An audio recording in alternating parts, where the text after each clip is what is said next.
शैतानरजीम बिस्मिल्लाहिर्रहमानिर्रहीम। आज हम करते हैं क्लास 2 की जो फेडरल बोर्ड की उर्दू है उसका सबक नंबर 5 जो है समझदार बच्चा। ठीक है। छुट्टी की घंटी बजी, हामिद ने अपना बस्ता उठाया और स्कूल गेट की तरफ बढ़ा। गेट पर खासी भीड़ थी। भीड़ का क्या मतलब होता है? रश था। बच्चे अपने घर वालों के साथ घरों को जा रहे थे। हामिद इधर उधर देखने लगा। उसके अब्बा जान अभी तक नहीं आए थे।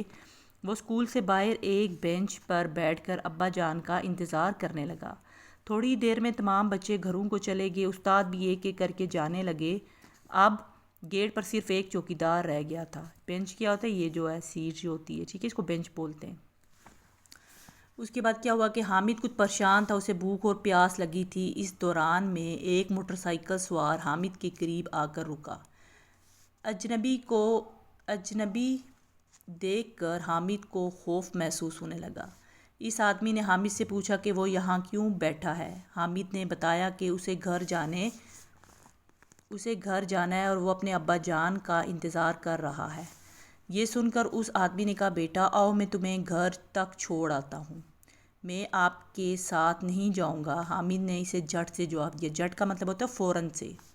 बेटा मैं तुम्हारे अब्बा जान का दोस्त हूँ, मैं तुम्हारी मदद करना चाहता हूँ। अजनबी आदमी ने नरमी से कहा। नहीं, मुझे आपकी मदद नहीं चाहिए, हामिद ने साफ जवाब दिया। ये जवाब सुनकर अजनबी आदमी हामिद की तरफ बढ़ा।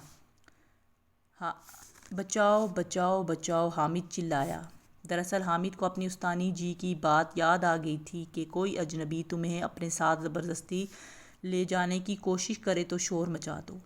हामिद की आवाज़ सुनकर चौकीदार दौड़ा दौड़ा आया। चौकीदार को आता देखकर अजनबी ने जल्दी से मोटरसाइकिल स्टार्ट की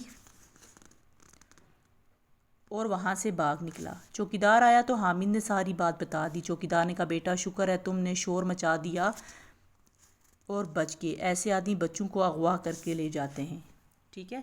इस कहानी से आपने क्या सीखा? इस सबक से आपने क्या सीखा कि अजनबियों के साथ कभी भी आपको नहीं जाना चाहिए। किसी भी अजनबी आदमी के साथ या औरत के साथ आपको, जिसको आप जानते ना, उसको आप साथ कभी भी ना जाएं। ठीक है।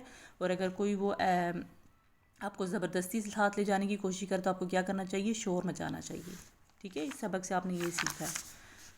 उसके बाद क्या, इस दौरान में हामिद के अब्बा जान भी आ गए। आज उन्हें इसलिए देर हो गई थी कि क्योंकि उनकी मोटरसाइकिल रास्ते में ख़राब हो गई थी। चौकीदार ने हामिद के अब्बा जान को सारा वाक़या सुनाया। हामिद के अब्बा जान ये सुनकर परेशान हो गए। उन्होंने चौकीदार का शुक्रिया अदा किया जिसने बर वक्त एन वक्त पर, ठीक है, पहुँच कर हामिद को गवाह होने से बचा लिया था। उन्होंने हामिद को इसकी समझदारी पर शाबाश दी। घर पहुंचकर अब्बा जान ने हामिद से कहा, बेटा आज तुमने बहुत समझ से काम लिया, मज़ीद एहतियात की ज़रूरत है। जब तक घर का कोई फ़र्द तुम्हें लेने ना पहुंच जाए स्कूल के अहाते से बाहर ना निकलना, कि स्कूल की बाउंड्री से बाहर ना निकलना। ठीक है, एरिए से। ठीक है। अगर घर तुम्हें कोई लेने ना आए तो स्कूल के चौकीदार या अपने उस्ताद साहब को बताओ।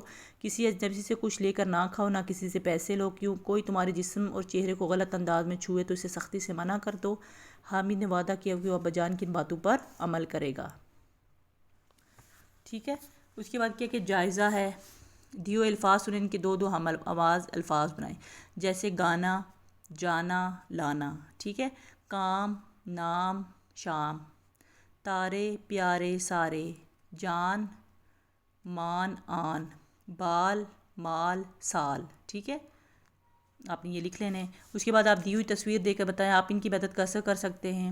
मैं इनकी ये सारा जो सब्ज़ी पड़ी हुई है मैं इसको उठाने में इनकी मदद कर सकती हूँ और इनको ये जितना भी सौदा सल्फ़ है मैं इनको उठा के घर तक पहुँचा सकती हूँ। ठीक है। आप ये लिख देना। फिर क्या है कि दी हुई इबारत को 1 मिनट में दुरुस्त तलफ़्फ़ुज़ रवानी से पढ़ें। छुट्टी का दिन था। सुबह से आसमान पर बादल छाए हुए थे। दोपहर के वक्त तेज़ बारिश बरसने लगी। बारिश के कुछ देर बाद अब्बा जान घर से बाहर निकले। उन्होंने देखा कि बारिश का पानी गली में खड़ा है। उन्होंने मोहल्ले के कुछ लोगों को गली में बुलाया ताकि सब मिलकर गली में खड़ा पानी निकाल सकें। ठीक है। उसके बाद क्या है कि मिसाल के मुताबिक अल्फाज और इनके मुताज़ात। ठीक है। Word opposite. अच्छा का क्या होगा? बुरा। रात, दिन, दूर, नज़दीक, मुश्किल, आसान, ऊपर, नीचे। दिए हुए अल्फाज के इस्तेमाल को अल्लाह ताला की नेमतों के बारे में 5 जुमले लिखे। माँ बाप है, हाथ पाँव, आँखें, कान, खाने पीने की चीज़ें, इनके मुताबिक आपने लिखना है। माँ बाप अल्लाह ताला की सबसे बड़ी नेमत है। ठीक है। अल्लाह ताला ने हमें हाथ और पाँव अता किए हैं। ठीक है। हाथ पाँव। आँखें, अल्लाह ताला ने हमें देखने के लिए आँखें दी। کان، اللہ تعالیٰ نے ہمیں سننے کے لیے کان عطا کیے ہیں، ٹھیک ہے. کھانے پینے کی چیزیں، اللہ تعالیٰ نے ہمیں کھانے اور پینے کے لیے بہت کچھ عطا کیا ہے. ٹھیک ہے، آپ کا یہ چیپٹر کمپلیٹ ہو گیا. جو چیز سمجھ نہیں آتی پوچھ لیا کریں. میرے چینل کو لائک کریں، سبسکرائب کریں، شیئر کریں. Thank you.